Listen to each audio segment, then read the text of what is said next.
Welcome to this week's episode of the Big Eyes Podcast. We here again, another week in manga. AD, how you doing, bro? I'm doing good, man. Happy Labor Day weekend. Happy Labor Day. Hope everybody doing well. It's just a chill time. It is a really chill time. I mean, this is a chill week. This is a chill week in manga. Yeah, well, kind of. Like for the stuff we're gonna talk about today, it wasn't really chill. But oh no, the stuff that we're gonna talk about today, it wasn't chill in there. But I think overall, the general manga feel of this week is very chill. Yeah. Hey, listen, before we get started, I gotta cut this promo real quick. Oh man. I gotta cut this promo real quick because one of my favorite mangas, I feel like, has been catching a lot of traction on social media. So, shout out to Chainsaw Man. I have been hearing about that. I've heard about the last few chapters. Listen, bro. Chainsaw Man it's picking up. I mean, say it's picking up, but I think people are really starting to catch on of how good this manga is, and it's definitely my favorite horror manga out right now. Currently, they do not get afraid to take it there. And that's what I really enjoy about it. And I'm not talking about like taking there like, oh man, like granted, it's very graphic, especially if you read this last chapter, or the last few chapters, it gets very graphic and very intense. But I think that the way they write the way how they tie in or introduce the horror aspect of this manga is like my favorite thing. Like they keep this, honestly, like this suspense of just like there is something very evil just lurking. And you feel like that with like every character you're introduced to. Like all of these characters are somehow like they're fucked up in some way, shape, or form. There is just something like they really tie into that like demon aspect of you're making a deal with these devils, and Chainsaw Man is been seeing it get the love that it's been getting online as of late has been like my favorite thing, because Chainsaw Man is probably legit one of my favorite mangas out right now that I've been reading. So if you're listening to this, and I've talked about Chainsaw Man plenty of times before on this show, but if you have not started it yet, I just don't even know what to tell you anymore. Like if you have not started yet, I don't know what to tell you. You need to get on the wave. This week's chapter alone, I posted a panel. If you follow me on social media, I posted one panel on there. If you can see that one panel and don't go, oh shit, like what is this and why? Like I need to get into this. You're just a lost cause. Like I don't even know what to do for you anymore. So you know what? Everybody should read Chainsaw Man, because Chainsaw Man, it's picking up, bro. It's picking up. We might have to do like something for like Halloween for October, manga of the month with that, like something horror theme. That might be something that we might have to do. Hey, listen. I mean, we might have to. We're gonna have to tap into that. October might be the month of horror. You know what I mean? The month of horror for October. But it's a new month. Last episode, if you listen to it, we finished up our Prince of Tennis. We read that for the month of August, and me and AD both loved it, as if you can hear us. So listen to the last episode if you have not read Prince of Tennis. It's a nice little introduction course, I would say. Like it's very introductory to the Prince of Tennis and just even sports manga in general. So tap into this week's last week's episode where we talk about last month's manga of the month. Introducing now this month's manga of the month. Da, da, da, da. Man, listen, me and AD, we turning the hat backwards on them, bro. We gotta turn the cap back one time. You know what I'm saying? It's great to be doing this series. Like, it's something that everybody has had a part of their childhood, at least at some point in their lifetime. I'm talking about Pokemon. We doing the Pokemon manga, Pokemon Adventures. Specifically yep. Gold and Silver, Generation 2. How do you feel about Pokemon? You know what? It's very funny because Pokemon Silver was the first Pokemon game I ever beat. That's dope. It's the first Pokemon game I ever beat. So I'm very happy. Hey, listen, it was a tight race too.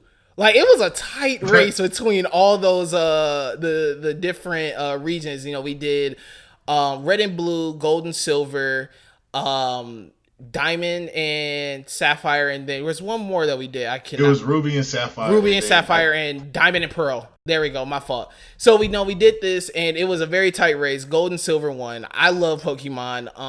I have read a bit of Pokemon Adventures, and it is completely different than the show, to say the least. Yeah, to say the absolute least. Is much different than the actual show. It is not geared towards children as much as as much as the show is. So I'm excited to kind of dive into Pokemon in like a different light. It's gonna be cool to see Pokemon in a different aspect, a little bit more mature content in it, a little like we gonna see some we're gonna see some real Pokemon battles happening and see the real aftermath of what happens in those. So I'm really excited for it. Like I said, Silver and Gold and Silver, the second generation, all that has a special place in my heart because of the games.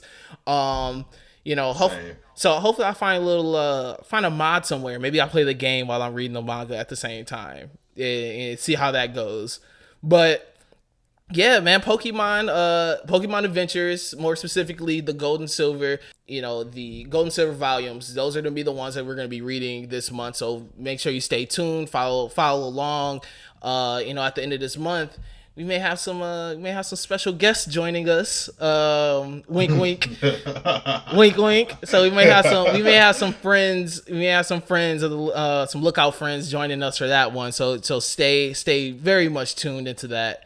But yeah, man, Pokemon Adventures, Gold and Silver. That's the September manga of the month. I'm happy for that. AD, we like we said before. This week was chill, but the chapters that we were going to talk about weren't as chill as it seemed. We got one back that we have been complaining a long time that has been pump faking us for the absolute longest, bro. We're finally getting them back. We're talking about Spy Family, man. A great chapter, very great chapter. You love to see it. You really do. If you need a reminder where they're at because they've been gone for so long, right now you see that Lloyd and Nightfall are in this underground tennis tournament. And right now they're in this underground tennis tournament because they're trying to win this tournament so they can get these, secret documents that are hidden behind this painting, all these things. What I completely like how they started off the chapter with, Anya, you're outside playing and you're having this moment of uncertainty. Yeah, I know. I enjoyed that. I enjoyed how they showed that Twilight kind of got under her skin a little bit. Just a little bit. Like she became kind of aware, the women's intuition of like, is Shorty trying to do something with my mans? Like, hold on now. I can't have nobody interrupt my mission or anything like that. So I might have to like put a stop to it. Meanwhile, Anya's on the side reading her mind the whole time, like, oh shit, like Anya was in her mind like, yo, my mom tripping. Like, yo, you're fucking like don't worry about it. You ain't gotta worry about it. He coming back with the trophy. Like trying to defuse the whole situation. She was like, Mom, you're bugging right now. Chill out. Oh no, that was a great moment right there. Just kind of having Anya like have to play peacemaker because she's like, yo, listen, I know what my mom's capable of. I am not trying to season her on a rampage because she could really kill somebody. Man, she was like, listen, I know what my mom is capable of. I don't know what this other lady's capable of, but I see my mama in action. And lady, you don't want these issues. No, it's that was a good way to I felt like started off. It grounded the series very much. Cause that's a very real situation if you're anybody, if your man's coworker pops in and just goes, hey yo, we finna we finna go on this tennis trip, and you ain't gonna hear nothing. Yeah, so it definitely, it starts off very grounded, and it's nice that they kind of they jump back to see kind of what Anya and Yor is doing, just to keep them involved with the story, and they're not very much forgotten at all. Yeah.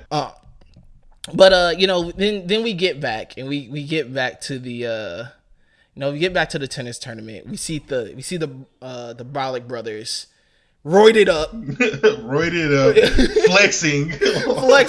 Hey, they came out like they came walking onto the tennis court doing just mad strong shit for no reason at all. The man really ripped off the fence, and I was just like, dog, what was that even for? Like, nothing at all. They just came out just doing mad strong shit.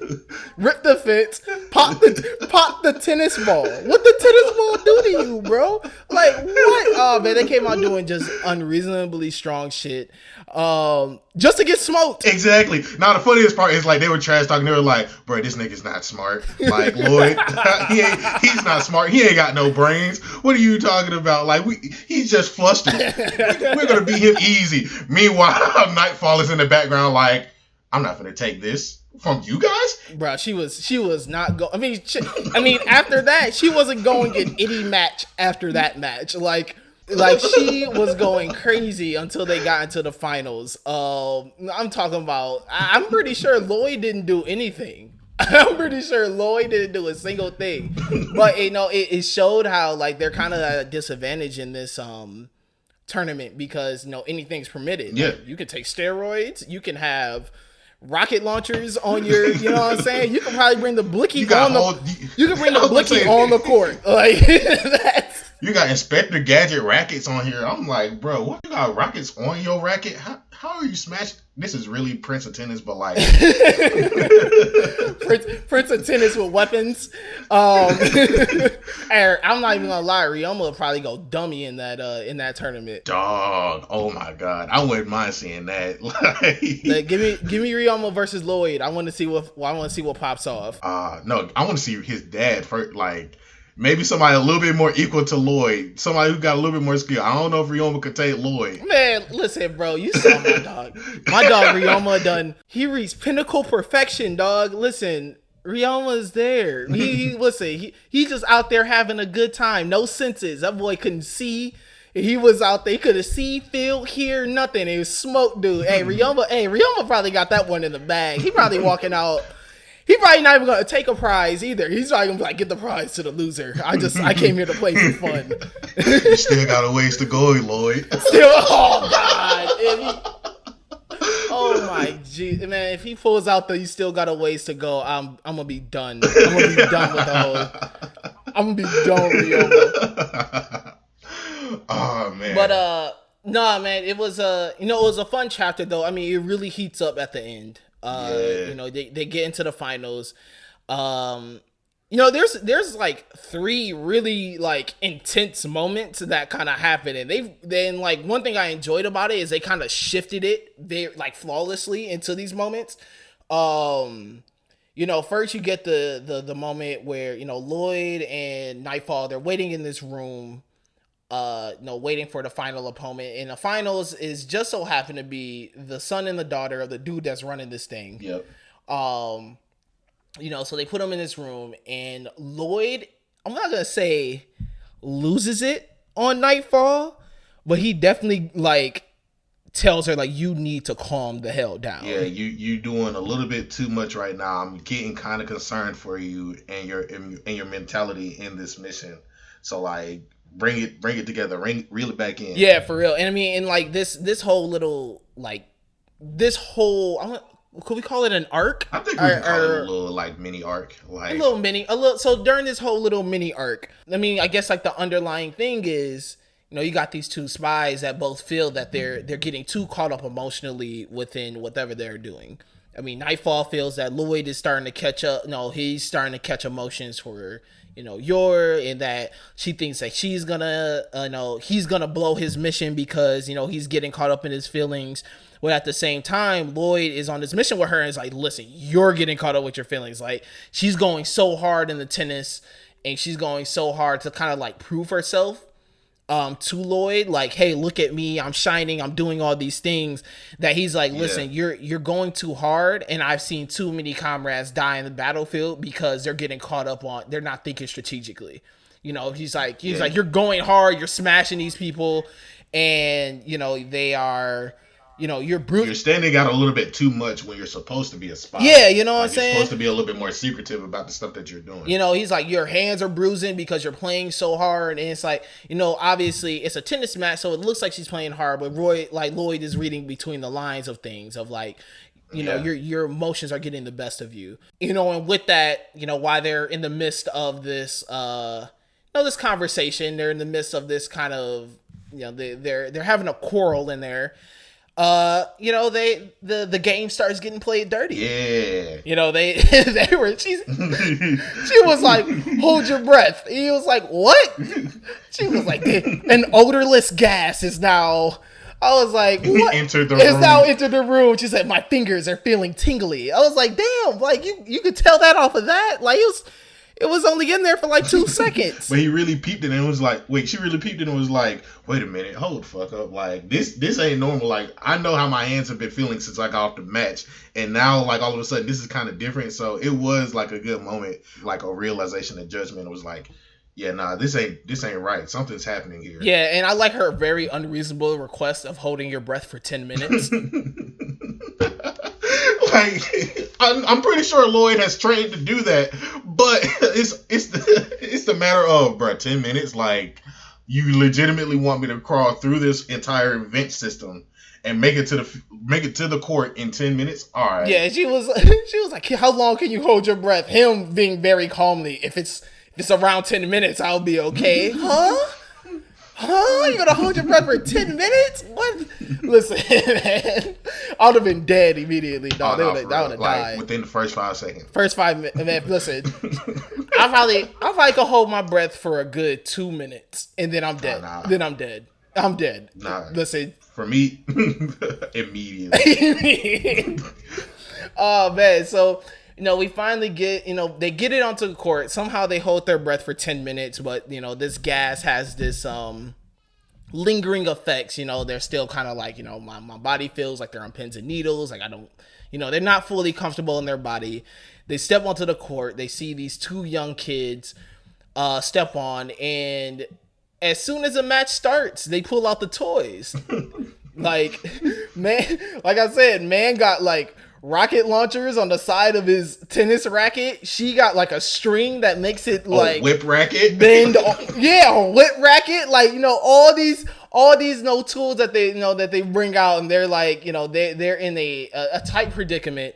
But they show the brilliance in how like all around perfect Lloyd is. Yeah. Because he's handling this match. He's keeping them alive in this match, and everyone in there is just like, yo, like, what is really going on? And he's like, you got some lucky points. He's like, nah, bro, this is all strategic. All strategic.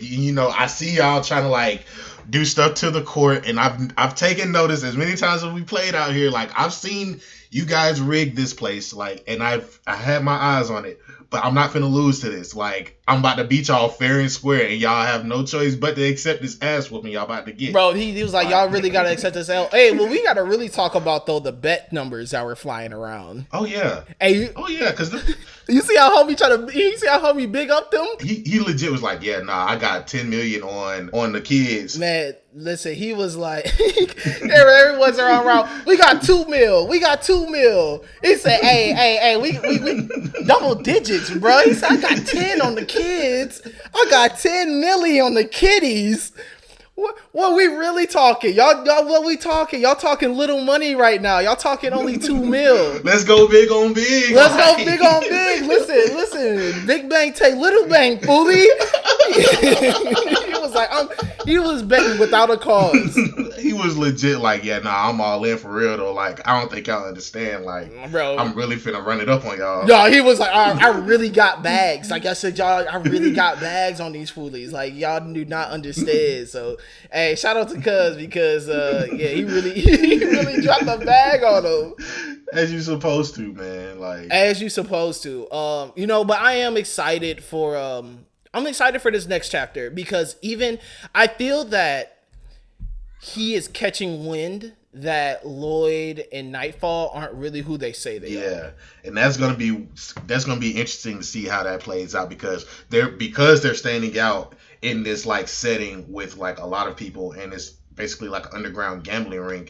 It's gonna get kind of out there within the realms of like the higher society in that country. Like, oh shit, like these people have drugs, steroids. The original plot for them entering into the place was like, we got drugs going on being smuggled, and we need y'all to infiltrate like the ring and see what's going on. So now it's going to be interesting to see like, oh shit, like they've actually been like caught wind. Keep an eye on them. Like, let me see if I can pull information about them too, and it could play back to them being at the hospital, and who knows where that could lead to. Yeah, definitely. So, it was a fun chapter. I'm happy Spy Family is back. They gave us, I wish they gave us a little more. I mean, I'm like, come on, dog. Yeah. Y'all gone for 2 weeks. I mean, y'all could have gave us a couple extra pages. Something could have had a color page or something like. Man, dog, they didn't give us. I mean, hey, but we here. We got a chapter. I'll take it. I'll take what I can get right now. Most definitely. But another thing came back. I mean, it's the beginning of the month, so a lot of monthlies drop. A monthly that we did a couple 2 months ago. That's our manga of the month. World Trigger. Our first manga of the month. Yeah, our first manga of the month. So, welcome back, World Trigger. You're back on the big eyes. No, this month's chapter was really fun. I really enjoyed it. They drop a nice little bomb on us, a nice little bomb reveal at the end. Yeah, I was like, all right, okay, my youngin. Yeah, listen, bro. Obviously, the funniest character, the funniest character personally to me in the whole thing outside of Yuma. But, yeah. This little dude, he be wildin' on the low. He be just be pulling up places. Yeah. You know what I'm saying? Like what's his name? Yotaro? Yep, Yotaro. Like him and his interactions with like the entire Tamakoma branch is like always been funny. Like with him and Yuma as the dynamic, him and Konami. Most recently him and Hyusei. First of all, we gotta talk about Hyusei joining the squad. Like, shout out to Hyusei. That He been on his shit. Yes, he has, and I'm proud of him. Though he did get caught up, and was like, "You've been standing out a little bit too much there, Playboy." Just like Nightfall, like a lot of people been like, hey, tone it. They're like, take it down 2 notches, my guy. Just a little bit, bro. You literally joined today, and you already B rank. Like, everybody's already wondering if you not even supposed to be here. Like, first of all, Yuma shows up, and he's like ranking up as fast, and he shows up and is like, okay, now both of them are in Tamakoma. It would not be out of the realm of scope if people were like, yeah, nah, they're neighbors. But shout out to Mikumo. Shout out to everybody who's like holding it down. Is like, yeah, nah, neighbors ain't such bad folks. Nah, definitely. It's great. It is great. So when we start this chapter off, we see one of the old planets or one of these old crews come back to Medine. They're talking to the head of Tamakoa. They're trying to cut this like deal. This goes back to one thing that we talked about why we like this manga so much is that you really see the strategicness of everything. Like there's nothing that happens in this, especially when it comes to battle or anything that doesn't seem that it doesn't have a purpose. So we see these, old neighbors come back who have actually attacked. No, they straight attacked them and they're coming back, and Tomoko is just talking to them casually like they didn't try to drill your shit. Like a couple of months ago. Like it wasn't that long ago. They weren't trying to drill your shit, but at the same time, they're like, you guys tried to pull off a little diversion, but you didn't actually like attack us. So, we might let you off the hook for a little bit. We just want to chat it up real quick. So yes, it was good in that play. It really was. So, they're talking to these people who are in quote unquote alliance with Aftercrater.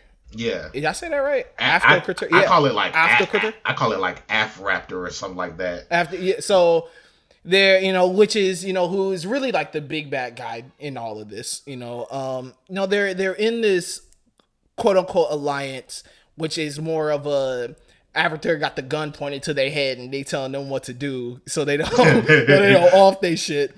No, so they sneak into Medine though to have this kind of secret meeting where they're kind of like, listen, no, scratch my back, I scratch yours. Here's the thing about that. I don't even think it was a secret meeting. As I was like catching up and everything, I was like, hold on. Jin saw their faces, so he knew their futures. So it's not like that he planned everything. He knew that they were gonna be there. It's not like they were planning to have the meeting. He just knew that where they were gonna be because he had seen them and his side effect. Now he could predetermine their futures. Gallipalooza, there you go. Okay. Gallipalooza, that's the planet they're from. So Jin's cold. I love he's amazing. And I don't think we talked much about the side effects on the last episode, but I do like the side effect things that each character kind of or like some characters have.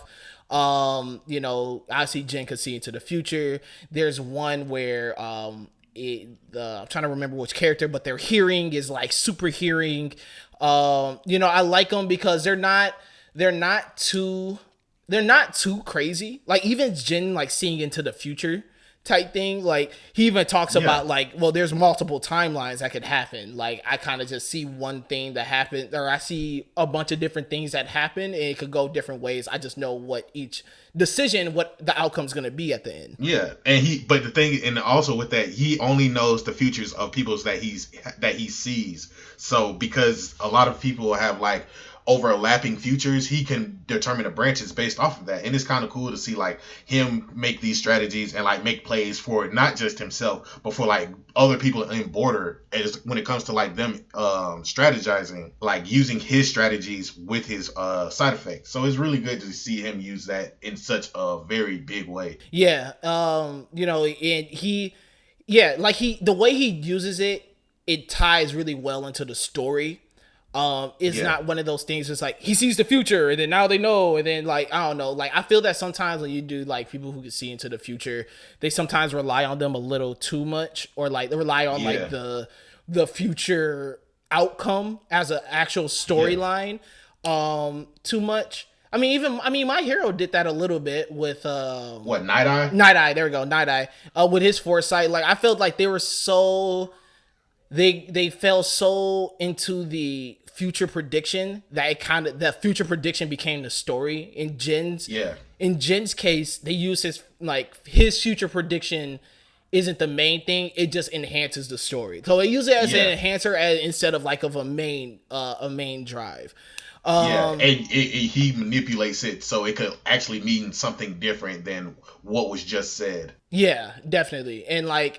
That's what I really enjoy about it. I mean, even they do that with all the side effects in this story, but so they have this meeting. They're talking to these guys. They're asking questions. They're figuring out more. They're like, the big question comes where he's like, "Yo, how did y'all obtain a mother trigger? Like, y'all, you just gotta tell us. How did you obtain a mother trigger?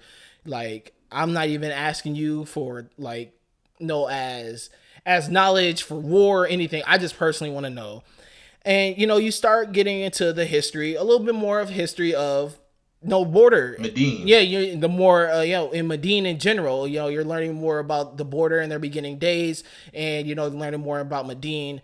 Yeah, like a lot of this stuff is happening within a 5-year span. So you're learning more and more. And so what we learned was that the original Border was an alliance between they have an allied nations. Medine did, and it was with Dexia, Meson, and Aristera.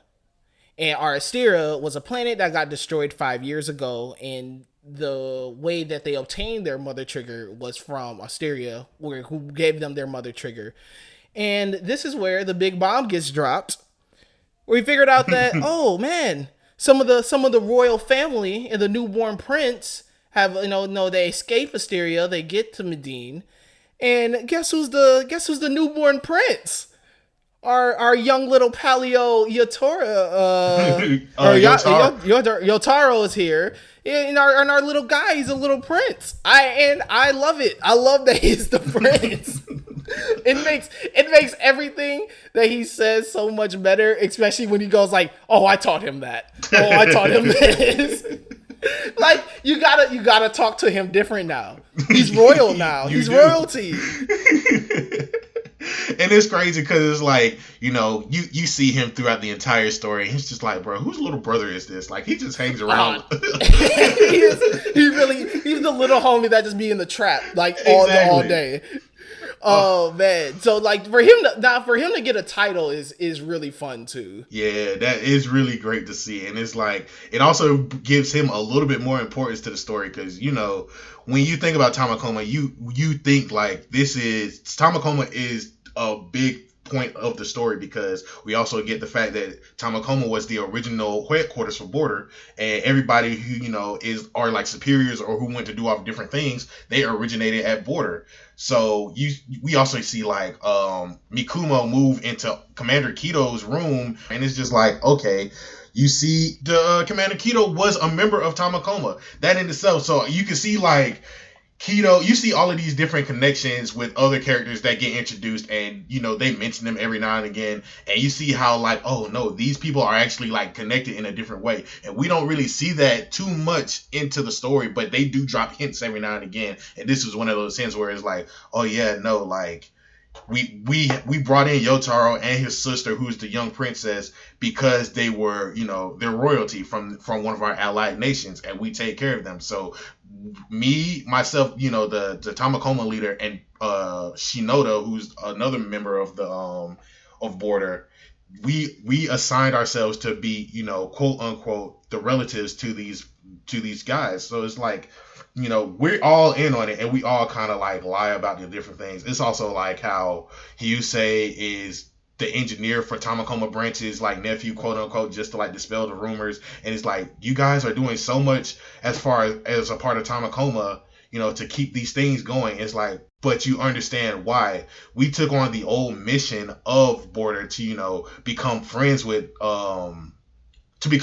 neighbors. Yeah. While the new Border is, we're just gonna like do everything that we can to shut out. We're gonna do everything we can to basically protect Medine at the end of the day. Yeah, I do really enjoy that because it definitely adds a it's a different layer because you like throughout the story you see kind of the strife and kind of the internal strife of Border with their different branches, and I think Tamako, like you said, is like they're really the ones that are staying very true to the original mission of Border, which is we want to be allies with these neighbors. We don't want to be us versus like everybody versus us, so they stay very true of just being like, listen, we'll fill them out, like we'll it's not a thing where neighbors die, like the other branches where it's like you kill a neighbor on sight. It's like you see an op, you shoot. You know what I'm saying? Like that's really what it is. They're just like, listen, bro, everybody got the green light, like you see it start shooting. Nah, you send a friend request first. Oh yeah, send a friend request. Yeah, send a friend request first. Man, but like Tamakoa, they're really working behind the scenes of what is a way that once again they can. I think it's such a power move for them because they're just like, listen, we could build up all these allies and have all these allies on our side and have all these things like we won't have less to worry about.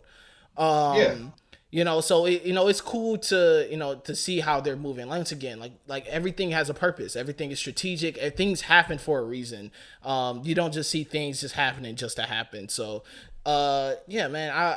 This month's chapter of World Trigger, I love I love the backstory that we get on a lot of things. I like that little like bomb reveal.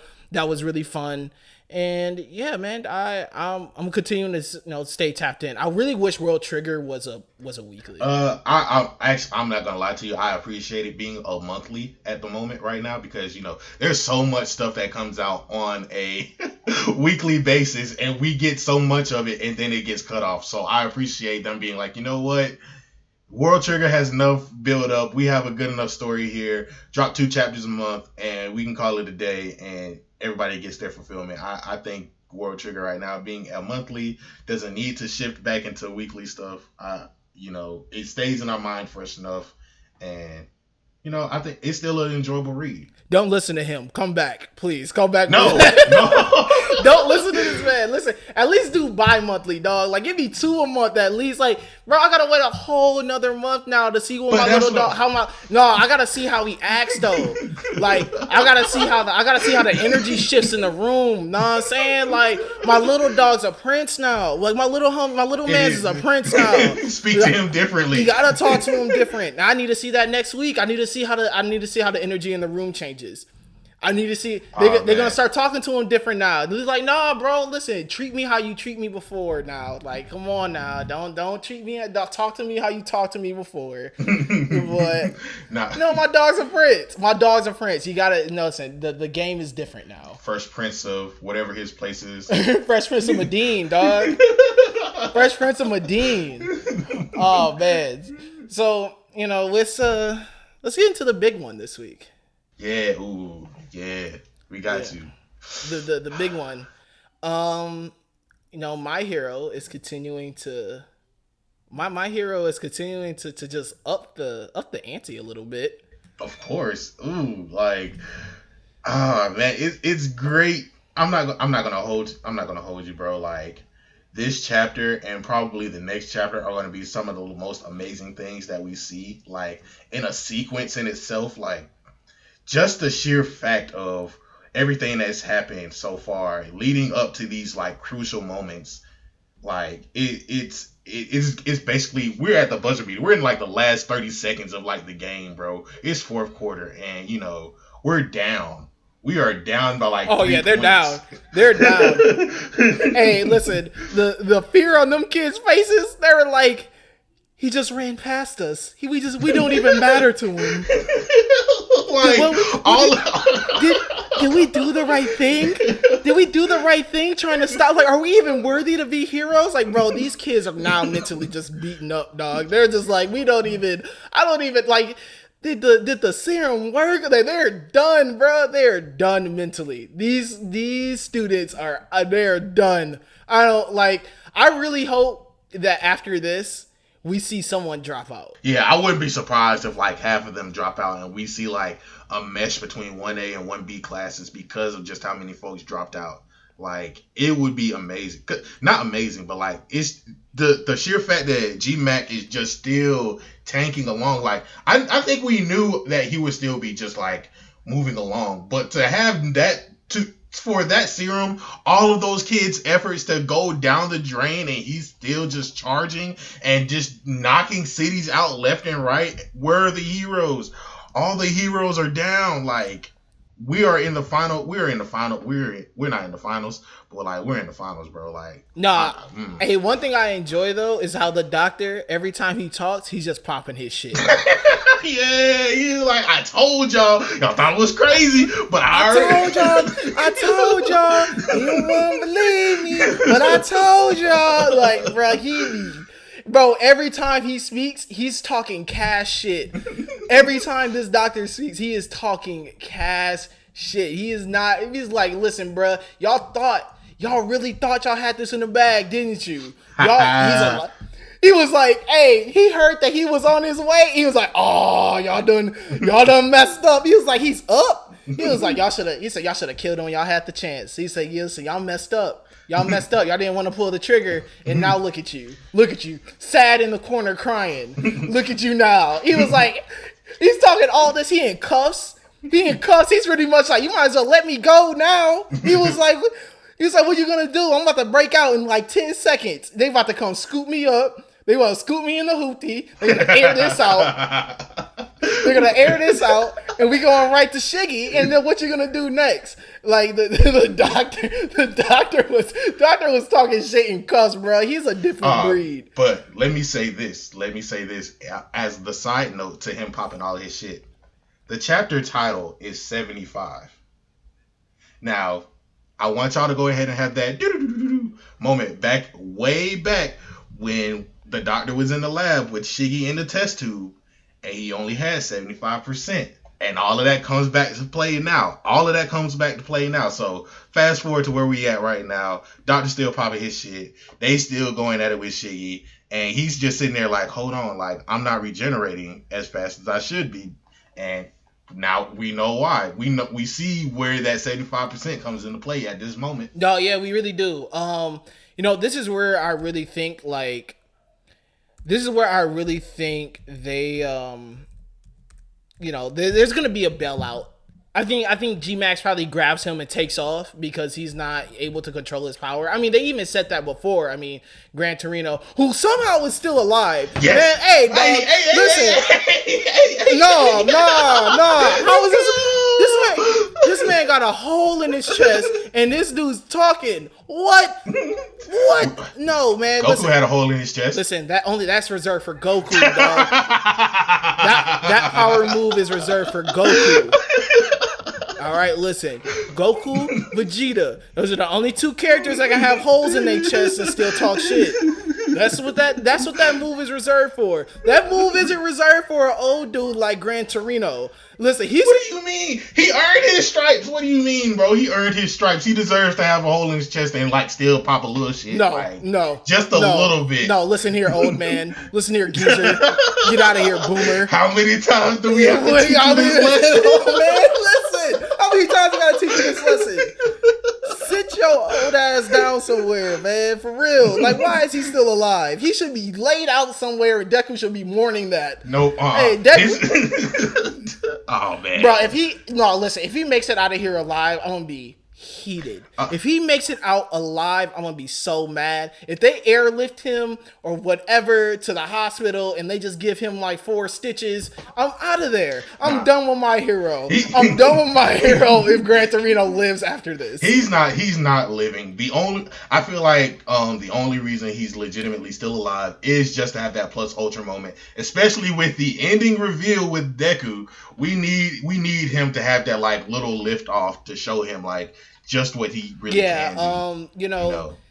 Yeah, we did get that. I mean, it's been a week of reveals. I mean, we figure out homie's a prince. We figure out Yor's jealous. Like she's actually jealous. She's actually jealous. I was like, yo, she was feeling tight. She was mad Aggie at Nightfall.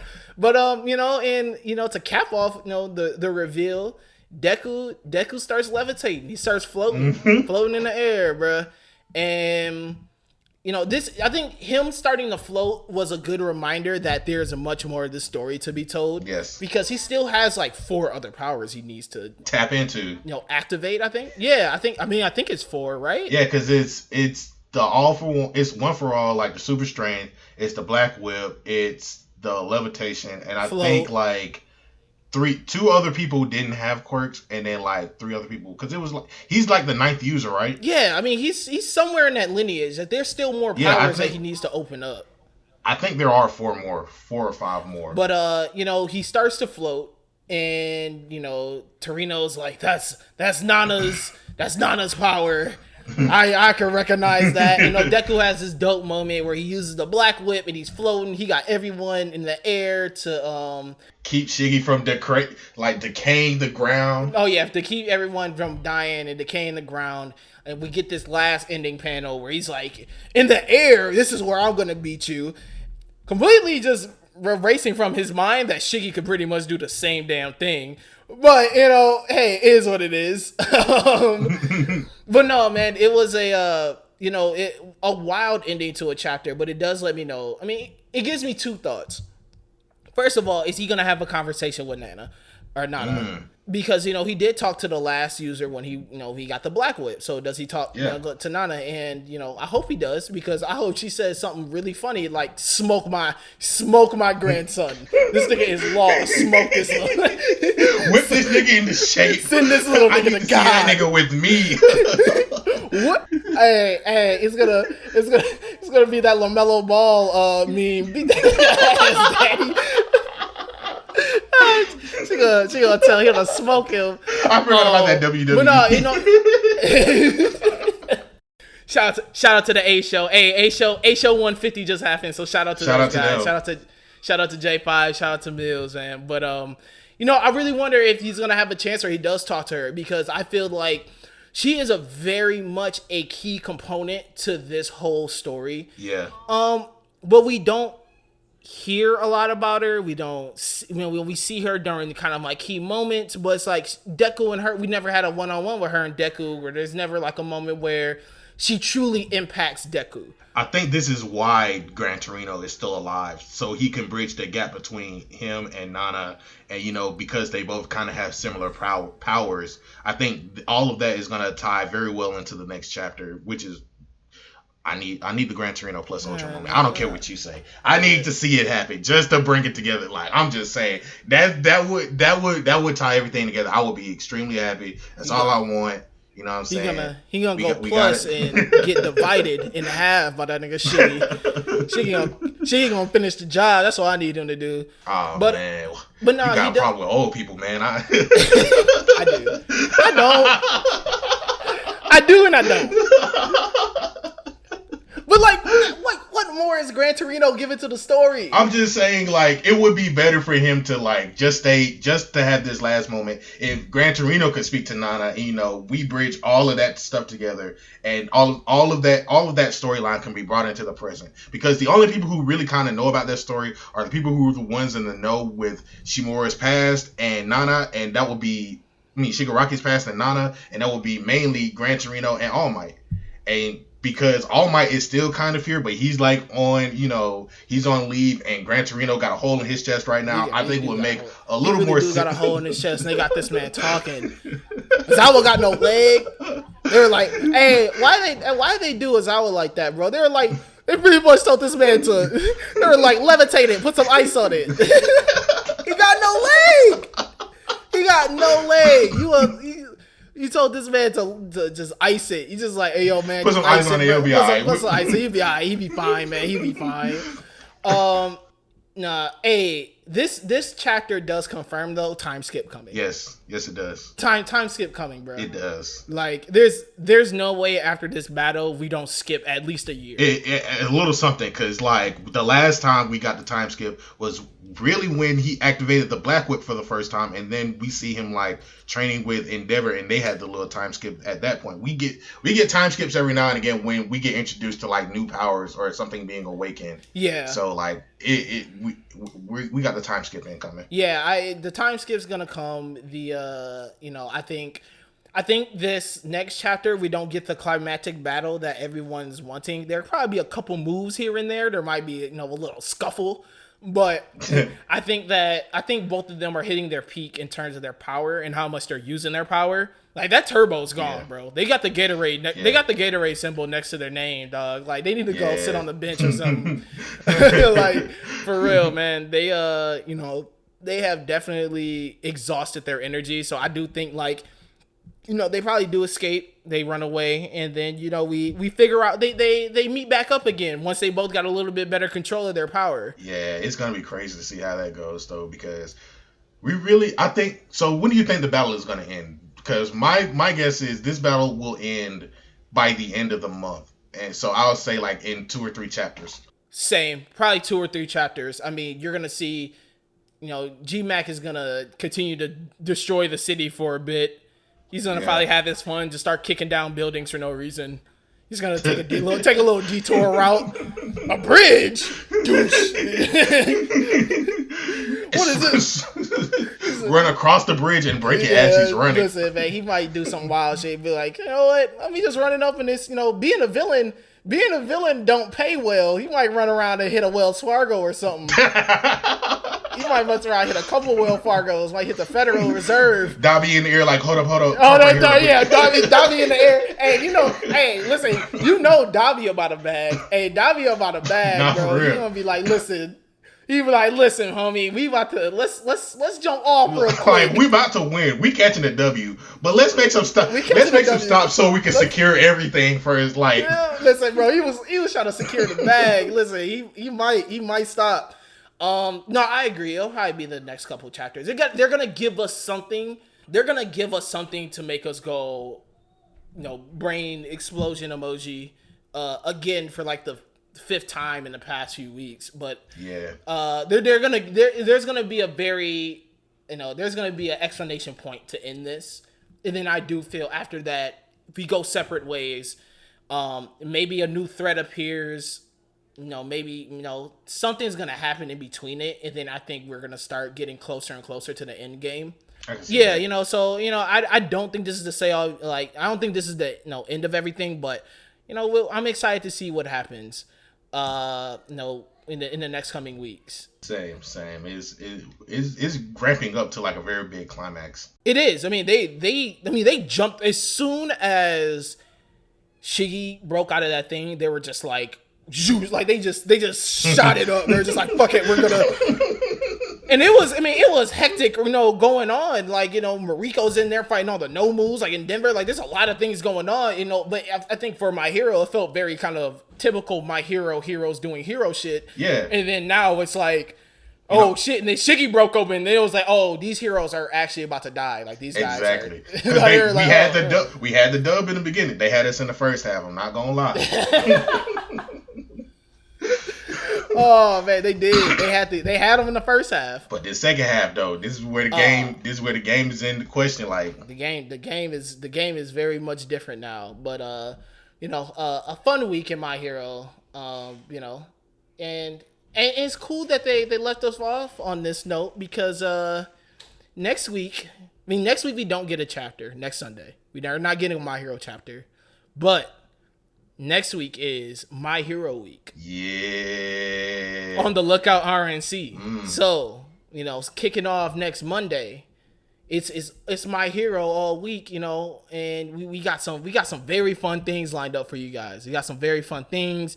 We got some special guests. We got stuff popping off, and I am, we're very excited for it. So, man, make sure you are following the Lookout RNC on Twitter and on Instagram. Make sure you subscribe to the Lookout RNC because next week, man, we going up for My Hero. My Hero is gonna get he's getting praise all week. So, make sure you tune into that. Man, make sure you follow RNC Radio Live where we just got a bunch of big things happening. Shout out to all the podcast guys. Shout out to RSPN. Shout out to Play for Keeps. Shout out to the A Show, like we said before, man. Like a lot of just fun stuff is happening on RNC Radio Live. So make sure you tap in and subscribe to that too. Yeah, man. That's gonna wrap up this week's episode of the Big Eyes Podcast. Thank you so much, guys, for tuning in. And like we said before, man, follow us, subscribe, all these fun things. AD, what's our sign off, man? Read more manga, watch more anime, drink more water, and have yourselves a very lovely day. Yeah, man. Make sure y'all be safe this Labor Day. Drive safe, be safe. Oh yeah, please be careful. Don't drive drunk. Man, watch out. Wear your mask. Wear your mask. Drink your water. If you're gonna go out and parlay with people, man, just be safe. Don't wear white after this. Don't wear white. It's your last day wearing white, so make sure you don't get no glizzy stain on the white, bruh. Oh man, the red and yellow one. Oh man, hey, listen, this is Labor Day. Labor Day is the glizzy go away. It is. It really is. It's the last time that you can really have a good cookout with the glizzies and everything. So. Man, listen, y'all better triple down on it. Someone's gonna post a triple block. Oh, he's downing the triple glizzy. Oh, the triple glizzy. The triple glizzy is gonna happen. I might mess around and make it like a chili dog or something, man. I might dress. I'm gonna have the glizzy in a full tuxedo, bro. You might have the chili and the cheese on my glizzy this on Monday when y'all hear this. So, but man, once again, like we said before, y'all have a safe Labor Day weekend. Thank you for listening to the Big Eyes Podcast. Peace.